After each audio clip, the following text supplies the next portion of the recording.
দুর্ভাগ্যজনকভাবে মুক্তিযুদ্ধের চেতনা এই শব্দ যুগলটি বাংলাদেশের রাজনীতিতে বিভাজক রেখা তৈরির একটি শব্দ, কিন্তু এমনটি হওয়ার কথা ছিল না। মহান মুক্তিযুদ্ধে বাংলাদেশের বেশিরভাগ মানুষ, যাদেরকে আমরা রাজাকার বলি, ওরকম সর্বোচ্চ 50,000 মানুষ ছাড়া বাকি সবাই কিন্তু মুক্তিযুদ্ধের পক্ষ শক্তি, মুক্তিযুদ্ধকে তারা সমর্থন করেছে প্রত্যক্ষ কিংবা পরোক্ষভাবে। কিন্তু মহান মুক্তিযুদ্ধের পরে আমরা কিভাবে যেন এই মুক্তিযুদ্ধের চেতনা শব্দটিকে বিভাজন তৈরির একটি শব্দযুগল হিসেবে আমরা রাজনীতিতে ব্যবহার করে আসছি কিংবা অপব্যবহার করে আসছি, যেই কারণে আজকে মুক্তিযুদ্ধের চেতনা এই শব্দটির প্রতি অনেক মানুষের একটা নেতিবাচক ধারণা আমি বলবো যে তৈরি হয়েছে, কিন্তু এমনটি হওয়ার কথা ছিল না। এই ভিডিওতে জানার চেষ্টা করব আসলে মুক্তিযুদ্ধের চেতনা বলতে আমরা কি বুঝি এবং বাংলাদেশে কোন রাজনৈতিক দল প্রকৃতভাবে মুক্তিযুদ্ধের চেতনাকে ধারণ করে।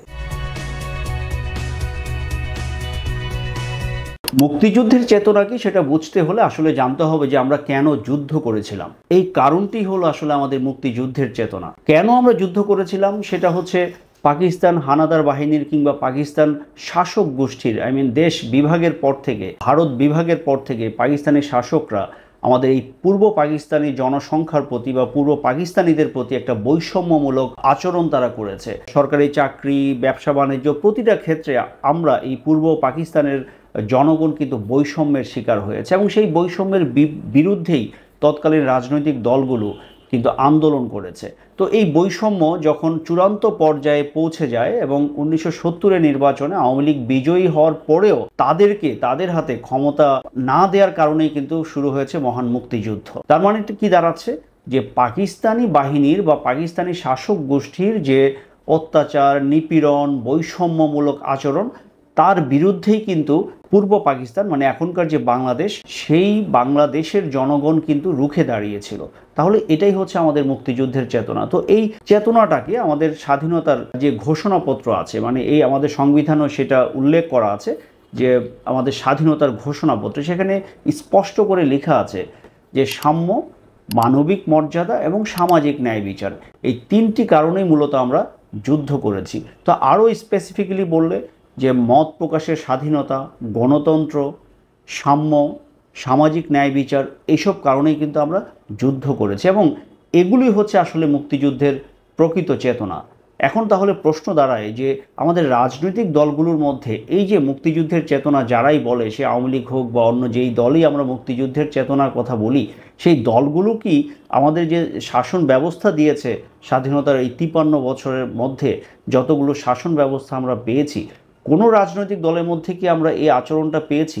কোনো রাজনৈতিক দল কি সমাজে সাম্য, সামাজিক ন্যায় বিচার কিংবা গণতন্ত্র প্রতিষ্ঠার জন্য কাজ করেছে? বা তারা যখন ক্ষমতায় ছিল তারা কি গণতন্ত্র আসলে জনগণকে দিয়েছে? স্পষ্টতই উত্তর হচ্ছে না। মুক্তিযুদ্ধে যারা নেতৃত্ব দিয়েছে, যে আওয়ামী লীগ, আমি তো মনে করি তাদের হাতেই মুক্তিযুদ্ধের চেতনা সবচেয়ে বেশি ভুলণ্ঠিত হয়েছে। সেই 72 থেকে 75 যখন শুরু হয়েছে একদলীয় শাসন, 74 সালে যখন চূড়ান্তভাবে বাকশাল তৈরি হলো, তার মাধ্যমে কিন্তু আমাদের মত প্রকাশের স্বাধীনতা, রাজনীতি করার স্বাধীনতা কিন্তু তখন হরণ করা হলো। পরবর্তীতে সর্বশেষ 2009 থেকে 2024-এর জুলাই পর্যন্ত যে শাসন ব্যবস্থা আমরা দেখেছি, সেখানে না ছিল গণতন্ত্র, না ছিল ভোটাধিকার, মত প্রকাশের স্বাধীনতা, দুর্নীতি, অরাজকতা, এগুলো ছিল তখন এই বিগত সরকারের নিত্য সঙ্গী। তাহলে এগুলোকে আসলেই মুক্তিযুদ্ধের চেতনা? মুক্তিযুদ্ধের চেতনা তো এই কথা বলে না। মুক্তিযুদ্ধের চেতনা বলে একটি সমাজ হবে সামাজিক ন্যায় বিচারের, সমাজ হবে সবার জন্য সমান অধিকারের, এখানে কোনো বৈষম্য থাকবে না।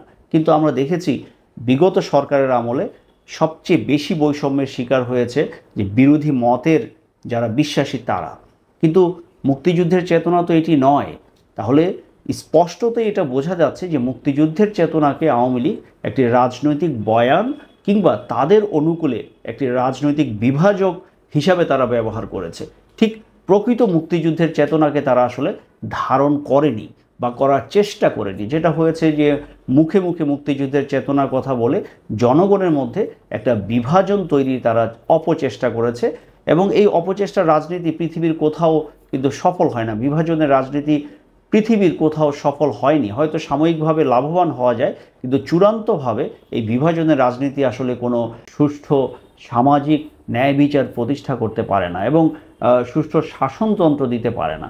যেটি প্রমাণ আমরা বিগত সরকারের আমলে পেয়েছি, এবং চূড়ান্তভাবে তারা কিন্তু পরাজিত হয়েছে, ন্যাক্কারজনকভাবে তারা জনগণের কাছে পরাজিত হয়েছে।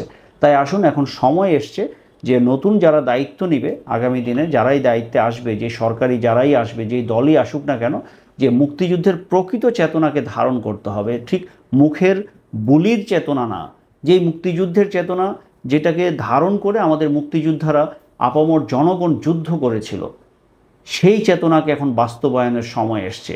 সাম্য, মানবিক মর্যাদা এবং সামাজিক ন্যায় বিচার, এই তিনটা জিনিসকেই যদি আমরা ধারণ করি এবং সমাজে প্রতিষ্ঠা করার চেষ্টা করি, তাহলে আমাদের বাংলাদেশ এগিয়ে যাবে। মুক্তিযোদ্ধারা যে স্বপ্ন নিয়ে দেশটাকে স্বাধীন করেছিল, তাদের স্বপ্ন সফল হবে। তাই আসুন, মুক্তিযুদ্ধের চেতনাকে আমরা রাজনৈতিক কারণে ব্যবহার না করে প্রকৃতভাবে এটাকে ধারণ করি এবং দেশের জন্য সবাই আমরা কাজ করি। সবার জন্য শুভকামনা।